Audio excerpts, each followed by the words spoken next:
20 বছর ধরে প্রতিদিনই স্ত্রীর কবরের পাশে বসে থাকেন শাহজাহান।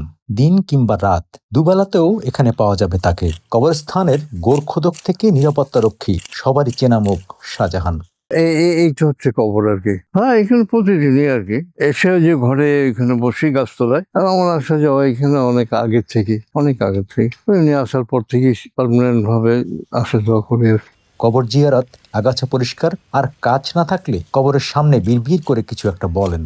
মনের থেকে এটা আত্মাটা আছে, মনের থেকে ভিতরে যখন ওটা একটা টান থাকবে, আকর্ষণ থাকবে, ভালোবাসা থাকবে, এই ভালোবাসার মাধ্যমে এটা আসবে আর কি। অতীত থেকে যেগুলো আসছে এগুলো মনে পড়ে, তখন একটু কষ্ট হয়, কিভাবে ছেড়ে থাকি, আসি এসে এখানেই বসে থাকি। যে মনে হয় যে কি আমরা একসাথেই আছি আর কি। রাত দিন 24 ঘন্টা এখানে থাকলেও মনে হয় যে কি উনি আমার পাশেই আছে। শাহজাহান মাঝে মাঝে রাতে এখানকার একটি কক্ষে থাকেন। ঘুমের ঘরে স্বপ্নে আসেন স্ত্রী। কথা বলার সুযোগ পাওয়া যায় না, এমনি দেখা যায় ঘুমের ঘরে তো দেখা যাচ্ছে যে এসে কিছু বলবে, হয়তো বলার সুযোগটা হয়তো পাওয়া যাচ্ছে না। ভেসটা কেমন সাধারণ যে আগের যে ভেসটা, ওই ভেসে পাওয়া যায়, এই ভেসে পাওয়া যায় না। স্ত্রীর প্রতি শ্রদ্ধা ভালোবাসা দেখে সত্যি মুগ্ধ হতে হয়। এই যুগেও স্বামী স্ত্রীর এমন ভালোবাসার নজির আছে। ঝড় বৃষ্টির কোনো সমস্যা নেই, আসবোই, এই অবস্থায় আসবে আর কি। উনি এখানে থাকবেন, আমি বাসায় ঘুমাই থাকবো, হবে না ঘুম। সব থেকে ভালো যে চলাফেরাটা খুব ভালো ছিলেন আর কি। ওনার চলাফেরাটা এত ভালো ছিলেন যাকে বলার না। অনেকজন খুব পরিষ্কার লোক ছিলেন, খুব সুন্দর লোক ছিলেন, যে কোনো রকম ভিতরে কোনো কিছু রাখেনি। পরিবারের ছেলে মেয়েদেরকে নিয়ে চলাফেরা, পরিবারের সাথে চলাফেরা, কোনো রকম ত্রুটি রাখেনি। এটি খুব বেশি জায়গায় তুলতো আর কি। তুলে এখনো যে আমরা একসঙ্গে চলেছি, ফিরেছি, উঠেছি, বসেছি, কোনো একটা শব্দ হয়নি, কোনো শব্দ হয়নি। যদি এক সন্ধ্যা নাও খেয়ে থাকছে তো কোনোদিন বলেনি যে এক সন্ধ্যা হলো না কেন।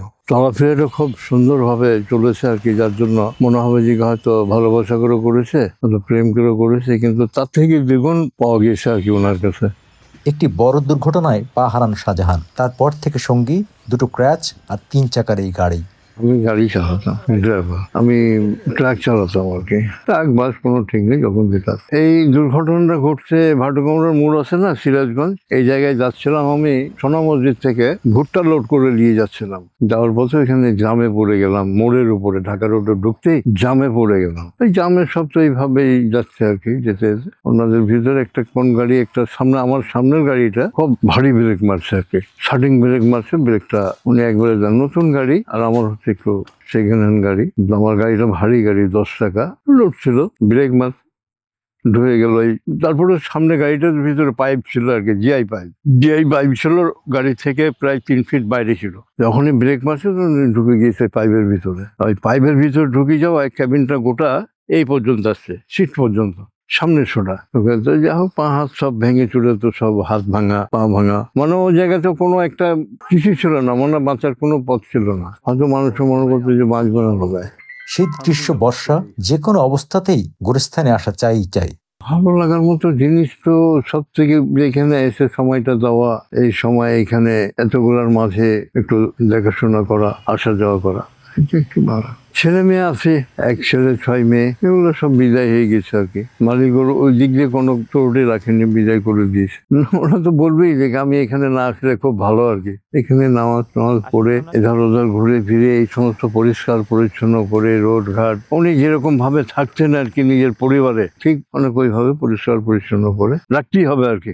উনি যেন কোনো রকম ত্রুটি না পায়, যে আমিও মরে গেছি বলে আমাকে ভুলে গেছে, ছেড়ে গিয়েছে। রাজশাহী সদরের 10 নম্বর ওয়ার্ডে এই গোরস্থানটির অবস্থান। আমার শুধু নিজে না, মানে এরিয়াটুকু 16 নম্বর ওয়ার্ডের ভিতরে আমি বাস করি। কোনো জায়গা থেকেও বলবে না যে এই লোকটা কোনো রকম কোনো কারোর সাথে কোনো সমস্যা করেছে, ভালো আর কি, সবারই সঙ্গে।